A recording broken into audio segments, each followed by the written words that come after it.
Hello, today we are going to see how to make an injectable ghost client for Minecraft 1.8. And yeah, that's pretty much it. Have a good viewing. But before we start, there are some requirements that you need to have. You need to have the Java Development Kit 8. This requires an Oracle account, but I'll maybe put a direct link in the description. You also need to have Visual Studio 2022 or 2019 if you still have the old version, because that's what we'll use for coding the injection agent, the DLL that will inject into the game. You need to have Git because we're going to download multiple tools with them, and it's better to have it. It's a really cool tool. You'll also need some C++ knowledge because we're going to write C++, no shit. And you also need some Java knowledge, so just look at some courses and learn how to do Java. Alright, so after making sure you had these requirements, we'll see how to set up the project. First we need MCP mapping viewer, because you'll see why later. And you also need the mod coder pack to have the source code of the Minecraft game, so it's easier for us to work with. So first, to download MCP mapping viewer, you're going to just copy the URL here.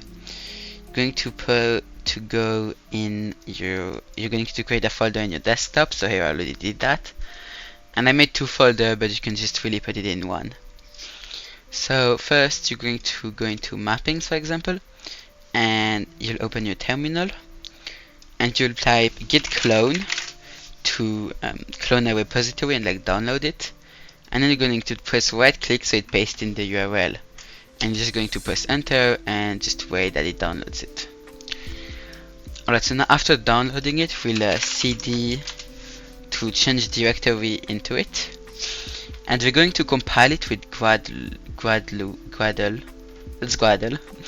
So to compile it, you have to do Gradle whatever.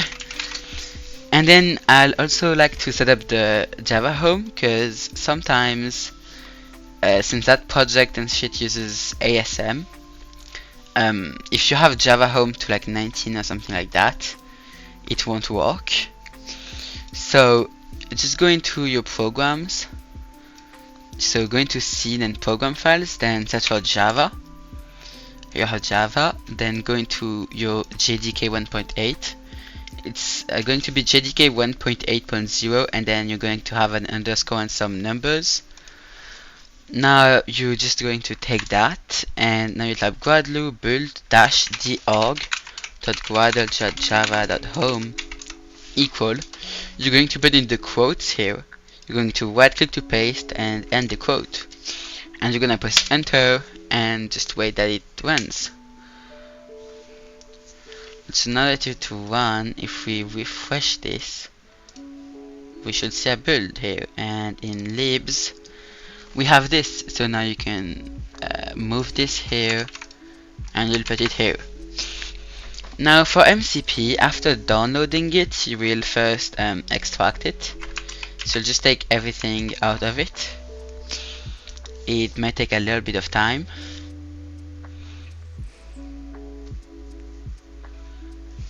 Alright, and now you're just gonna find decompile.bat and you're just gonna run it.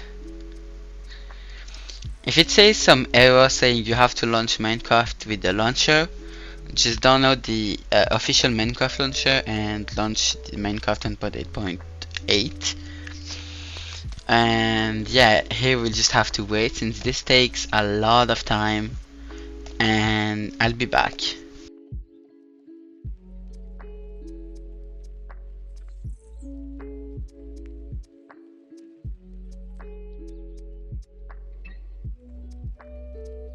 Alright, it seems to be done after a few minutes.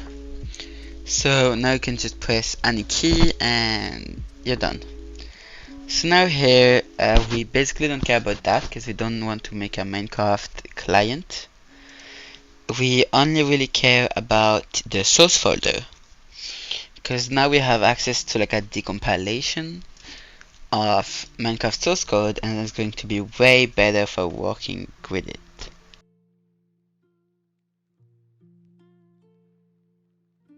Alright, so after doing all that, you're going to create a new project in Visual Studio, and you're gonna here select C++, then select Dynamic Link Library. You're going to click Next,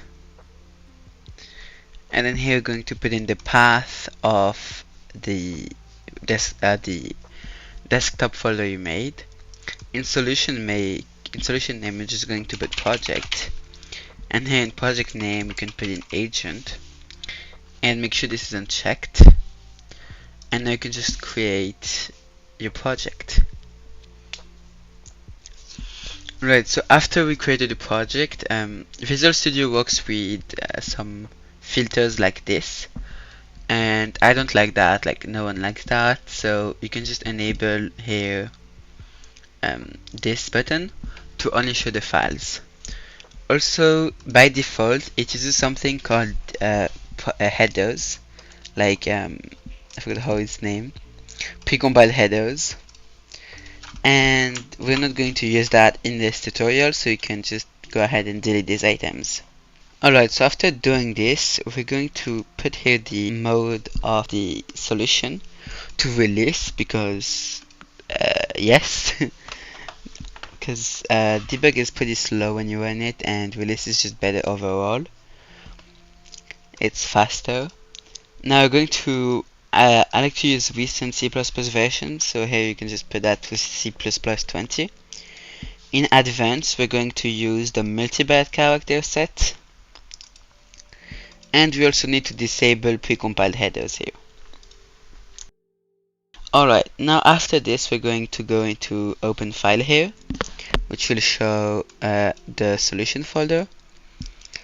So now we can go here in project, and we're going here to right click and create a new folder, and we're going to name that libs, and actually we're going to put that inside of the agent folder. So here we're going to create a folder called libs, and I double clicked moment. This is Twilio Windows moment. Now we're going to create another folder if my PC works, and we're going to name this one include. We're going to save this here, and we're just going to open another Explorer window with this, and on another window you're going to see program files /java. You're going to take your JDK and go into lib here. You're going to take jvm.lib, and you're going to put it here in your libs folder, and you're also going to take include, go in include, and take all these files and go back here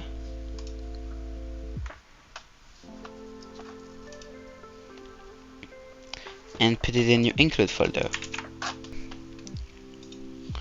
Right, now that you did all that, we're going to go here and add existing item, and we're going to go into include and just select all the files here.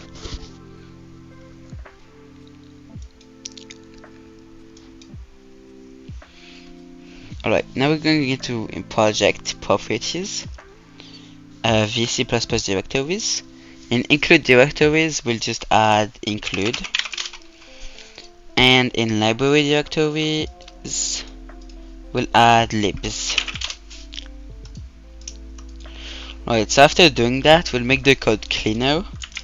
So instead of importing the precompiled headers, we're just going to import windows.h to have access to the Windows API. Then we'll just make this cleaner. So we'll remove all that and do this. I like to rename these to be a little cleaner. Also, we'll just need to check if the reason equal DLL process attach. That means we can entirely remove this switch case and instead make it into a if statement, and we can remove that here. Now we're also going to include the thread library, so like that, and we're going to here make this take in a module, and here we're going to create a new thread with the, so to create a new thread we pass in the function we want to call, so here main, as well as the argument, so here I'm passing module, and we're just going to detach of it.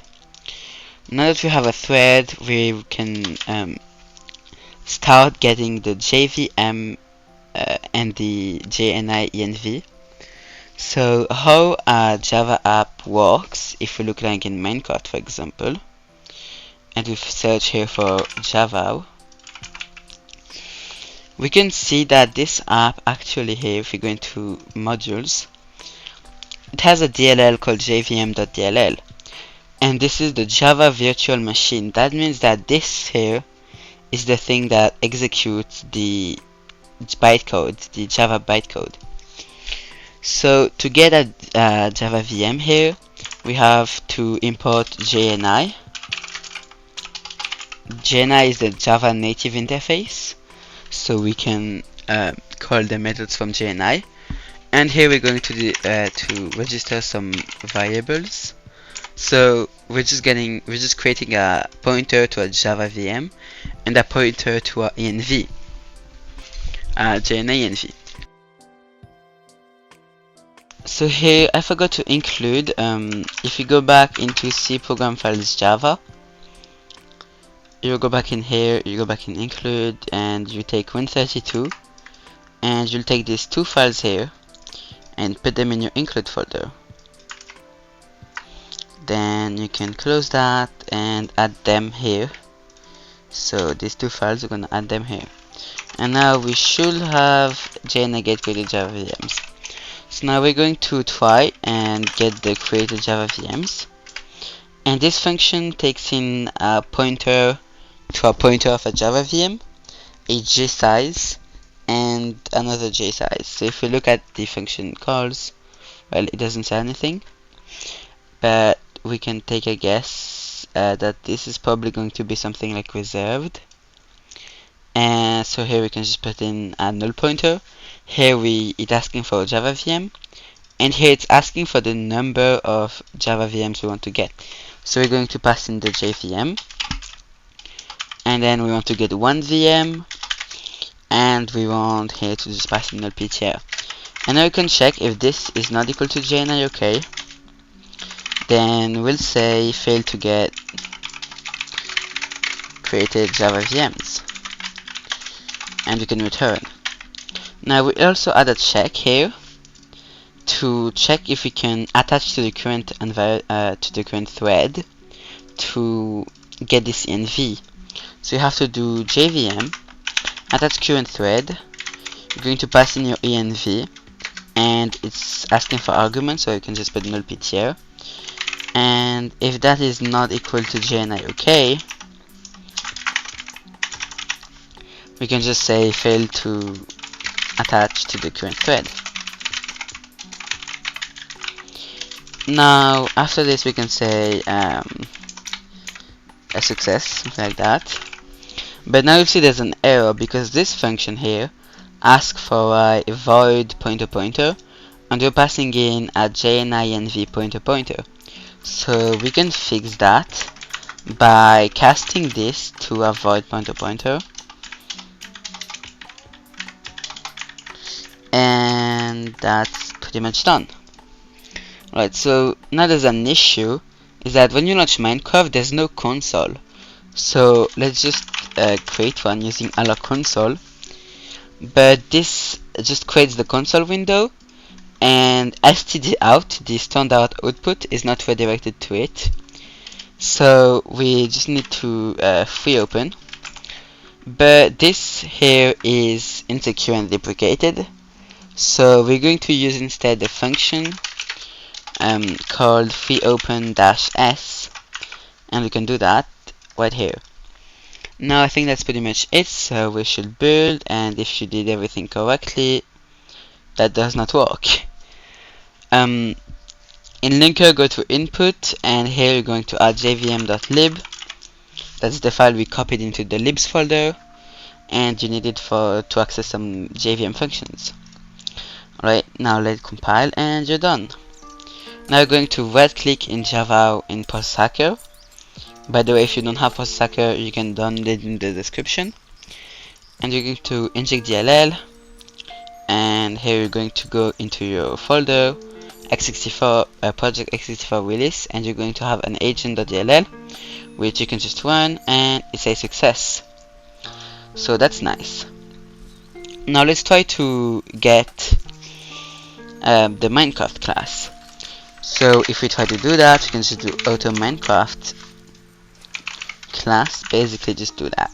Because if we look into the game files that we just set up, so in MCP, then source, then Minecraft, then net, then Minecraft, then client, we have here a Minecraft.java file, and this is the main class of Minecraft. That's like where there's everything stored.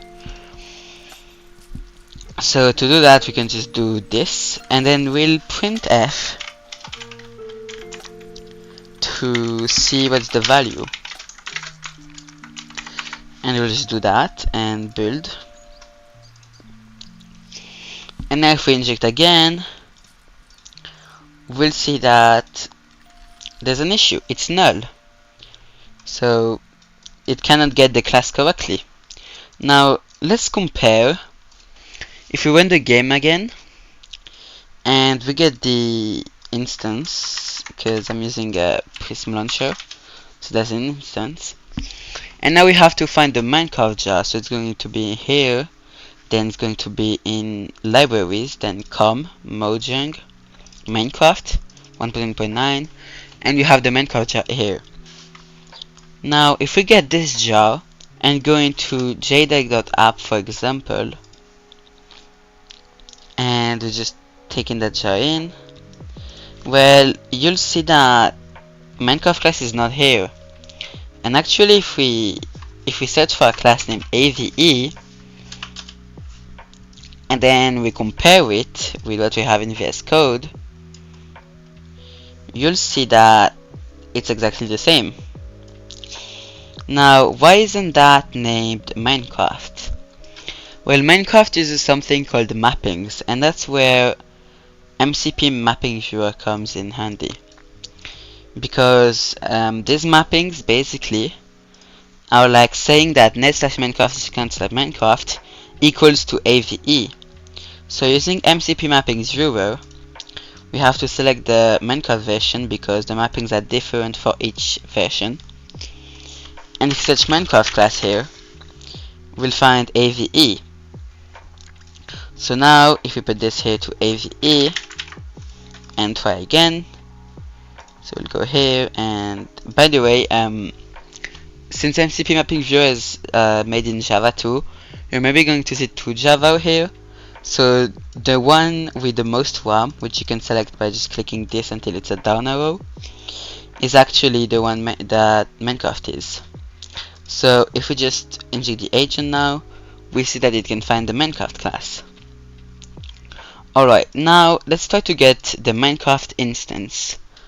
So to do that, we'll have to find the Minecraft field. So if you want to do that, well, Copilot gives it for me, but that is wrong. Okay, so the Minecraft field is actually called I'm pretty sure we can either get it with the field, which is the Minecraft, or we can actually get it with the function, which is going to be get static method ID, because this method is static. If we check it back in the Minecraft code, if we check with get Minecraft here, you'll see that it's a static method.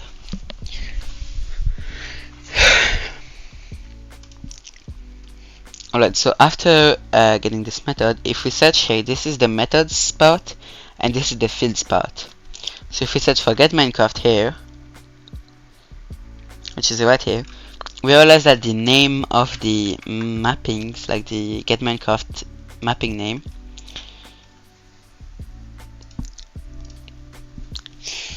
So if we search here, we realize that get Minecraft mapping name is A.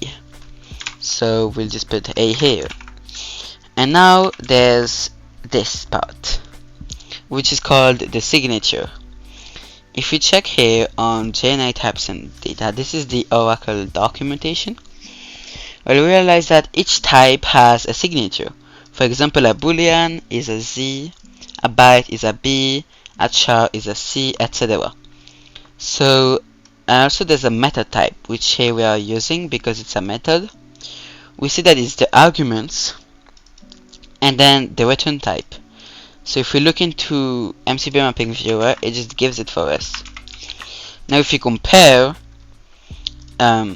this here is right because there's no arguments right here, and it also returns a Minecraft object.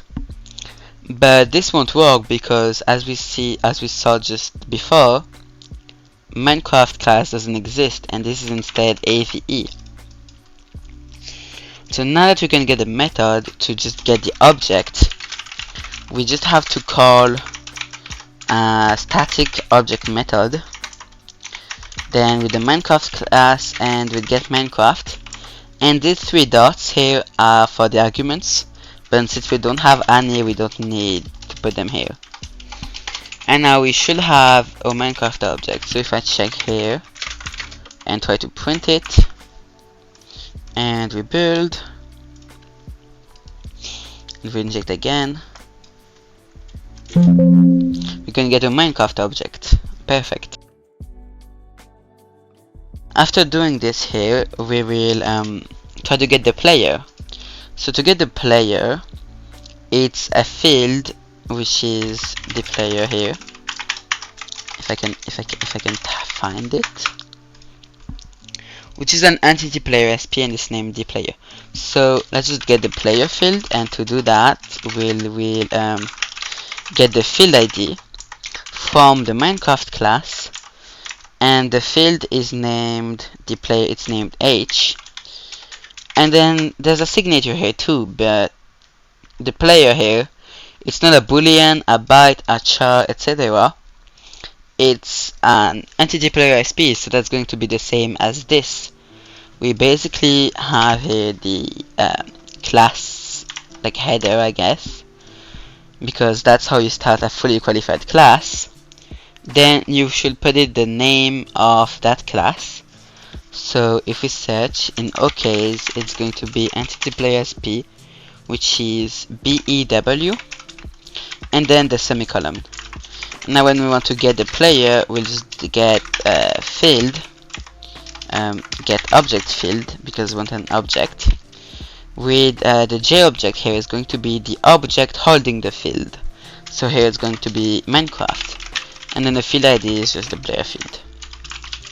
Now if we try to print the player,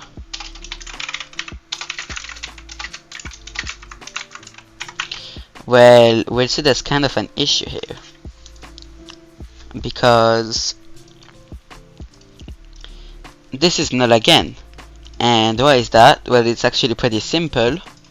Minecraft only creates this entity player SP when there's a game. When there's you in a world, like we can see here, if there's a world and it's not created yet, then we will create it. So if we join a game and then when the agent, we can see that this is not null. So now we can know when you join a game. So let's code that real quick. I'll add a while true here, as well as a slep 20 milliseconds so it doesn't literally burn your CPU. And we'll try to get the player here. And if player equal to null PTR, we can continue, and then we can say player is in game. Now if you build the agent and we inject it again, we can see here that if we join the world, it says we are in game, and if we quit, it stops saying we're in game. So now let's code an easy sprint module. If we find on here on entity player SP, there's a method called setSprinting here. So let's get that method. Here we can get first the player class, which is going to be this. We can either get it like that, or we can do env get object class and then the player object. But here we're doing it here, which is kind of like in a new CPU tick. So we can just get it once by using find class, and we don't need to get it each time. After getting the player class, we can find the setSprinting method, and that's just going to be the same as basically this, but this method isn't static, so we're just gonna remove the static from there and do get method ID with the class. This is going to be the player class. Then the name of the method is D, and this is the signature. Why? Because that method returns void, that's nothing, and it takes in here, if we look at it in the source code, well, it's not going to be here, but it takes the setSprinting method takes a boolean, and the boolean is a z, so we can just put a z here, and the arguments in this return a null. So now when player is not null, we can do env call boolean call void method with the player, and we want to call the method setSprinting, and in the arguments we just want to put true because we want the player to sprint. Now if we compile again and we inject the DLL, and now we go into a game, players in game, and as you can see, I'm sprinting. And I think that concludes this tutorial. So I'll see if you like this video in the future, if I'll make other ones. And yeah, please like and subscribe because this took so long. I recorded this video like 3 times.